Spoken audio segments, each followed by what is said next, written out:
BMW Z3. Convertible top problem, 1998. 42,000 miles. It's about twice the life expectancy for your average BMW. Actually, this car's pretty old, so, but it's still funny. Convertible top's not working. I got no response from the buttons.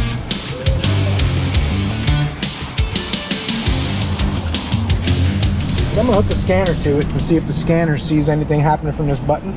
Customer said it makes a groaning noise and nothing happens. There's no noise. I don't hear anything. The top stuff's right back here. Can't hear any noise. So let's grab the scanner, see if there's codes, and see if it acknowledges the button and things like that. Oh, by the way, welcome to the channel. If you're new here, I'm Jimmy, and we're all making it work. You can't see my ugly mug because you're looking at a sweet BMW emblem. Symbol of prestige and success. Let's do it. Alright, we're going through all the modules, trying to see what's what. Get it to communicate with all the goodies. And we'll look for a convertible top module if there is one. But you know, it's funny, I noticed this thing. It's got check engine oil regularly. So even they know it's not going to keep all the oil in it. Well, that's terrible. The only thing that comes up is the engine computer. No other modules. That is terrible. It's the only computer we get. Let me look in all data, identifix, and see if there's another connector around I can get to the top module. I don't know if I'll have the correct connector for it to go with my launch scanner. But let's see. Alright, apparently to get this top to work, you got to help it a little bit. It's not fully automatic. So they're saying to push up on the top, and then the button should work.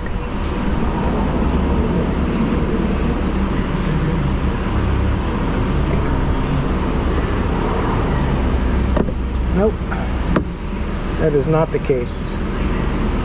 If it doesn't work, it says to check the ground in the micro switch. I guess there's a micro switch to see if it's touching here, and when the top's pulled up, it grounds and lets it work the motor if everything else is working. So I'm going to pull up a wiring diagram, try to find out where the micro switch is in here, and if I ground it and it works, then I know that switch is bad. But there's no way to communicate with the top motor, the top module apparently. Let's see what we can find. No. Okay, apparently to get this top to work, there's some rules. You have to lift up on the top a little bit yourself until the switches get activated to let it ground the relays, and then you have to step on the brake and then work the switch. But the top went down by mistake while I was playing with it. But if you listen real closely back here, I don't know if you guys can hear that.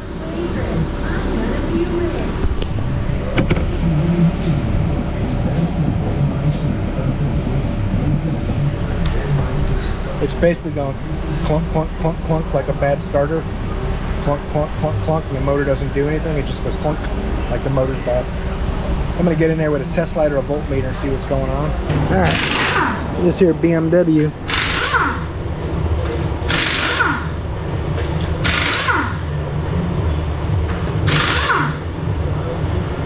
The clicking noise I was hearing was the motor spinning. It actually goes clunking and woo, spins and nothing happens.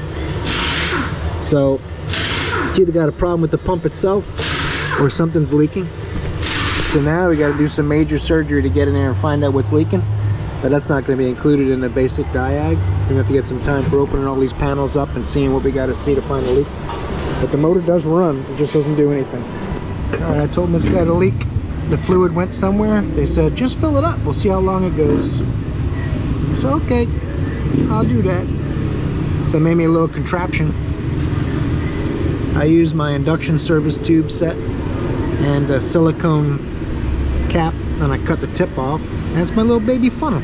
Because I don't want to pull the pump assembly out of the fender well. That's what they kind of want you to do. Or there's probably a $300 specialty tool you can use for filling these convertible top pumps. Be patient. I'll just do it this way. Save a bit of money. We'll get it done. I'm going to fill this reservoir about halfway. There's a little dot on it. And I'll show you when I get it halfway what it looks like. Probably can't see it at this camera angle. Yeah, let's let it go down. I don't want to overfill it either. Fill the reservoir about halfway with the top up, and then I'll cycle it once and recheck the fluid level afterwards. Make sure it's halfway all the time. If you fill it all the way with the top up, I believe it won't be able to collapse the cylinder because there's no place to dump the fluid that comes out as the cylinder shortens.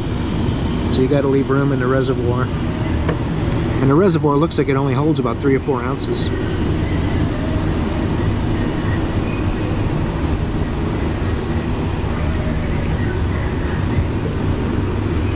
Getting pretty close. That's what it looks like as it goes in. And that little dot on the side of the reservoir is about halfway, so making it work. That's what we do. Now to try out the top. The plug is a 5mm Allen.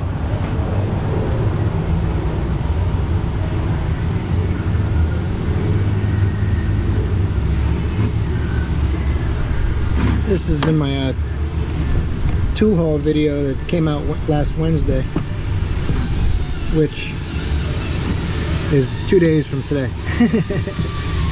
But this video I'm making today is going to come out after that. Let's try this top out. Unlatch.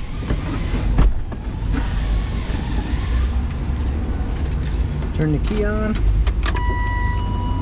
Step on the brake. Pull the top up.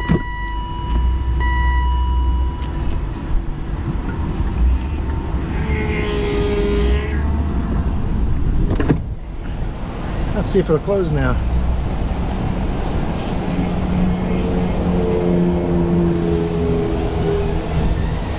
Oh, needs more fluid. Oh, Whew.